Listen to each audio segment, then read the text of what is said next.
The third book of the Torah, in the last chapters, starts like this. Im bechukotai telechu. If you're going to walk according to my instructions, then the earth will give its fruit, and so on. You will have certain benefits from it.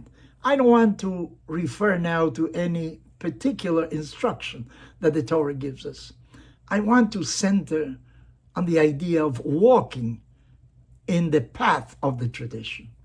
I think this is what God told Abraham to begin with. Lech lecha. You have to choose a certain path in your life. In other words, all the manifestations of your being, be they bodily or spiritually, and Judaism really doesn't make a dichotomy between what is spiritual and what is material, because man is both matter and spirit. Every manifestation of your being should somehow show that you are in the path of the mitzvot, of fulfilling God's will in this world. I remember my late father. He used to walk in the streets of Lima, Peru, where he was a rabbi for 30 years. Everybody knew, there goes the rabbi. His manner of dress, his walk, you somehow recognized that here is a leader of a community that has his community in mind at all times. You know, you can't be a person who in the synagogue has a certain type of behavior, but when he goes out of the synagogue, he's altogether different.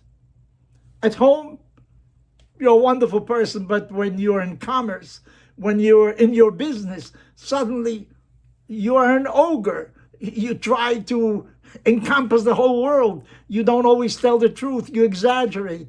No, you can't have that dichotomy. If you are a religious person who follows in the path of the tradition, that should be reflected in everything that you do. It isn't such a thing as at home you tell the truth, but when you're outside, maybe you don't tell the whole truth. And what is, I think, most important, you have to be truthful to yourself.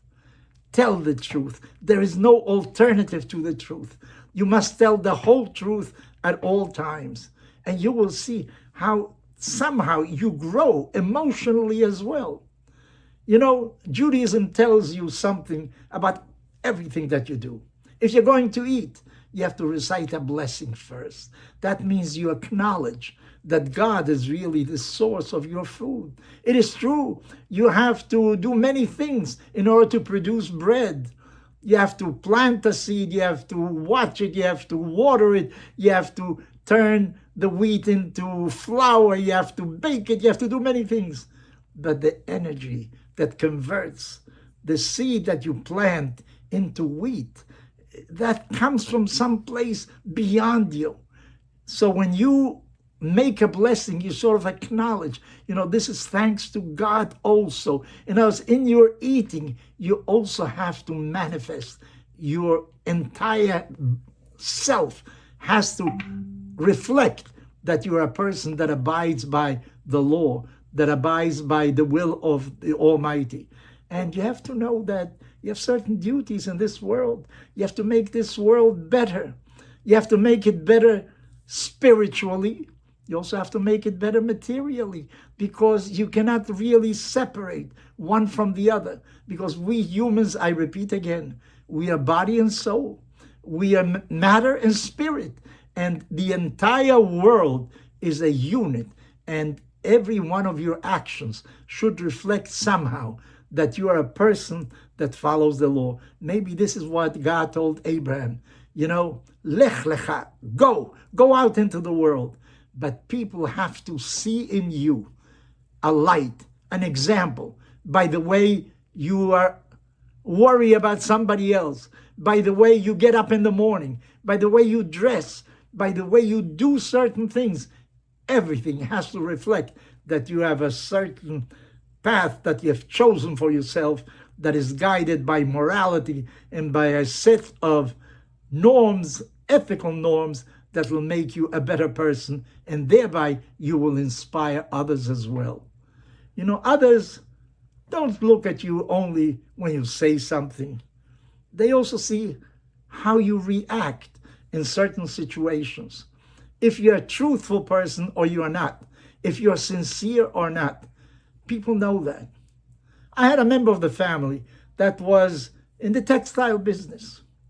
And people tell you, I'm going to do this, I'm going to, tomorrow, the check is in the mail. That is the expression. But he said that in the business, everybody knew who is truthful and who is not.